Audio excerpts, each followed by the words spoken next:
Hey everyone, Scott here to discuss Civil War, starring Kirsten Dunst, Wagner Moura, Kaylee Spaney, Stephen McKinley Henderson, Jesse Plemons, and Nick Offerman, directed by Alex Garland. Welcome back to Alex Garland after I reviewed 2 years ago Ex Machina, Annihilation, leading up to the god awful film Men, and here I am again reviewing this movie, Civil War.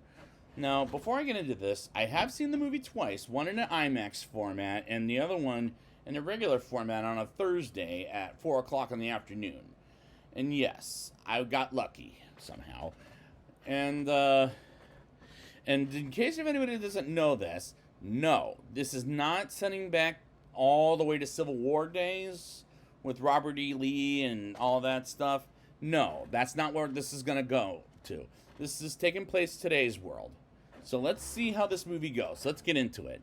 We open with the President of the United States of America, played by Nick Offerman, as he never has a name throughout the movie, as he's just called the President, practicing his speech about the greatest victory of all time while it's on the TV in a hotel room where Lee Smith, played by Kirsten Dunst, is introduced as a photographer. And before I move on, I haven't seen Kirsten Dunst in anything this big since the original Spider-Man trilogy. Yeah, she's been in a couple things here and there, like Hidden Figures or God Help Me, The Power of the Dog, which I think a lot of people like that film, but I don't because I think it's so bad. But anyways, let's move on. She takes a photo of the president on the TV as that was a gripping opener as we move on to the next day in New York, where Lee and her other photographer coworker named Joel, played by Wagner Moura, works with her, and she takes pictures of people fighting the authority as well as the power. And Lee sees a girl named Jessie Cullen, played by Kaylee Spaney, from an explosion where after a blow up, it gets quiet while Lee takes a photo of dead people, or photos of dead people, let's rephrase that. And Jessie takes a picture of Lee taking photos of Lee and giving Jesse a press vest. And this scene is unsettling as this whole movie is. Believe me, it's very unsettling to sit through at times. Lee and Joel sit with Sammy, played by Stephen McKinley Henderson, whom I do like as an actor, as I reviewed him a couple of times, like Dune Part 1, Steven Spielberg's Lincoln, Ari Aster's Beau is Afraid, as he wants to go on to Charlottesville, while Lee and Joel wants to go to Washington, D.C., as Lee offers Sammy a ride before he goes to sleep and offers Jesse to get a helmet, and off-screen asks Joel and Sammy to go with them along with Lee. And I do like these characters, and are they as good as the characters in Ex Machina? No, but so far they're interesting to follow from start to finish.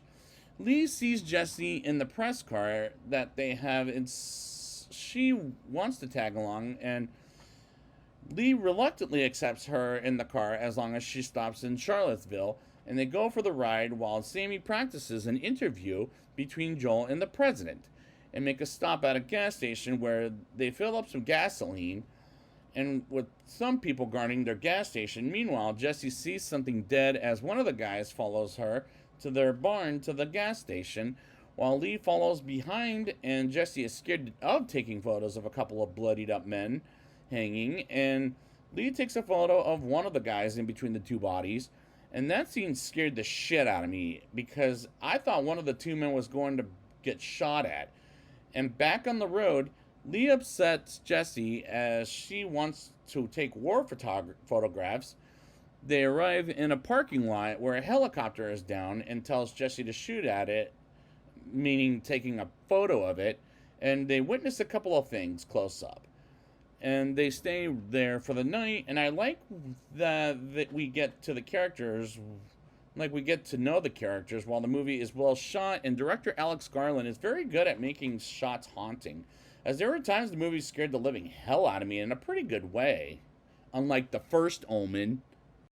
They get to some action with a few civilians versus some military men as they get photos, and one of the civilians gets shot dead as Jesse and Lee get some graphic shots with their own cameras, and they get some great shots of war throughout the movie, as there's some great shots not only from the camera but from the way this movie was filmed. The surviving civilians get a couple of military guys and kill them off, and the music choices are interesting. They go back on the road and get to a stadium where the tents are filled up when they arrive, as Jesse and Lee have lunch with each other, as well as they talk about their shots from their cameras and where Lee came from. And I like the dialogue as it's written pretty good. They go back to the on the road again, like the Willie Nelson song, kind of amusing. Let's move on. As we move on to see some haunting shots of buildings being on fire, as Jesse gets more photographs, and the sprinkler shot as well as the garden are great shots as far as the movie is filmed. And they go into town to try some clothes while the small town they stop by doesn't want to have anything to do with the TV, as Jesse gets a couple of shots with Lee smiling, as Jesse says she likes it when Lee smiles. And I like this scene as it's well acted as this whole movie, and the movie is well shot, sure. We move on to the next town where there's a cabin of some kind that has a sniper while Christmas music is playing in the background. And I was thinking, what the fuck was I watching at this point? Is this set in Christmas time?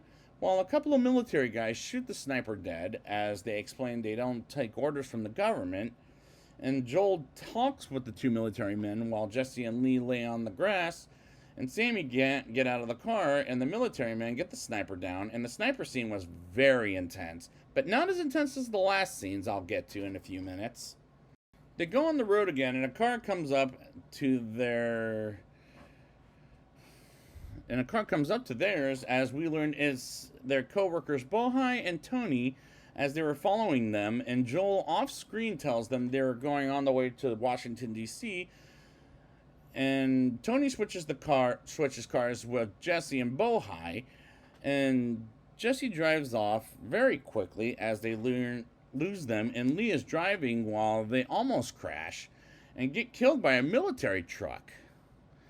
Almost, I'll say. Almost. They almost do that. But anyways, they luckily make it out alive, and we see Jesse and Bohai are out of their car, and they see they've been captured by a couple of redneck military men, as one of them is played by Jesse Plemons, who's Kirsten Dunst's husband in real life.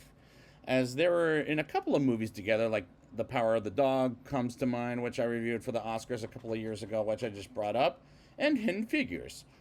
As Sammy stays behind with Lee, Joel and Tony come in to save their lives, as Bohai and Tony get shot by Jesse Plemons for being foreign, as I never got his character's name before and after my second viewing of the movie. And Jesse lays on a pile of dead bodies, and they get out of there and pull Jesse out of there while Sammy saves them by car. And that scene was so fucking intense. Like, it scared me both times I saw the movie.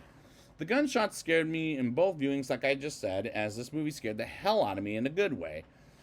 Sammy can't drive as he's been shot, and he unfortunately dies before they get to Charlottesville, which made me feel bad for him, as I was getting a vibe from a movie he wrote in 28 Days Later, where Brendan Gleeson becomes the infected and is shot by the British military. Now, that's a film I already reviewed, and I remember that scene being unsettling too, as that's a scene I'll never get over, as the score in that scene made me sad and this scene almost did, but it doesn't have the sad music 28 Days Later has. But I like the scene despite it's sad for damn sure. They get to Charlottesville as they take a rest there, and Joel tells a couple of co-workers to tell them the White House has surrendered, and they're led to believe they missed their opportunity to go to the White House while the helicopters, tanks, military trucks leave. Jesse and Joel go to Washington, D.C. with them, and as they get there, it's nighttime and have a war zone going on from the Lincoln Memorial to hell, even the White House, for Christ's sakes, as they follow the soldiers through the war zone to get some photos.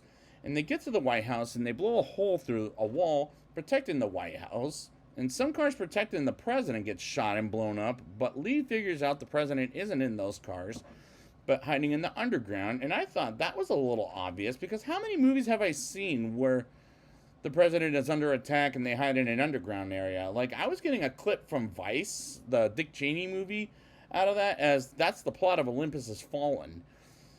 as well as A White House Down, which is a film I didn't necessarily like, as I knew when they said it's busting out, they said he's busting out. He was hiding underground, so that was a little predictable.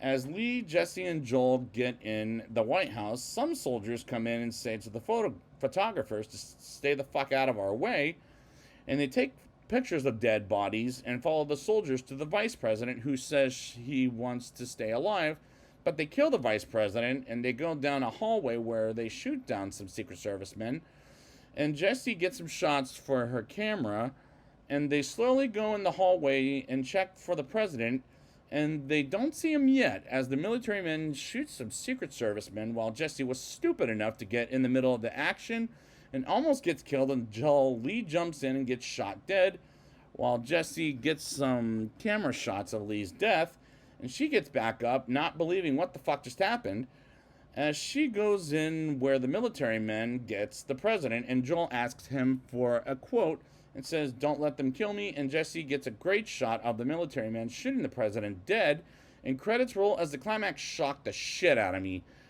And at the same time, it was very fucking intense, and I can't believe that is the way the movie ended. My God. Now it's time for my rating. I'll give this movie a 7.5 out of 10. The movie is gripping, unsettling, and very intense, and I like the four characters as we follow from start to finish, as we get to know them as well as the other characters as they turn in some good work, as well as director Alex Garland. Garland does a good job of creating haunting images, as this movie scares the hell out of me in a pretty good way, and this movie is well shot with a very good script, and is this as good as Ex Machina? No, but this is second best in my opinion, as it's better than Annihilation and much better than Men for damn sure. The movie has some great shots from the photographs point of view, as well as the way the movie was filmed, and I thought the movie was interesting, as this is a recommendation. And this movie works for an A24 film, as I'm not always the biggest fan of all their movies in general, but this was a good movie. So I'd like to thank you guys for joining me and returning to Alex Garland. And until he makes another one, indivisible with liberty and justice for all.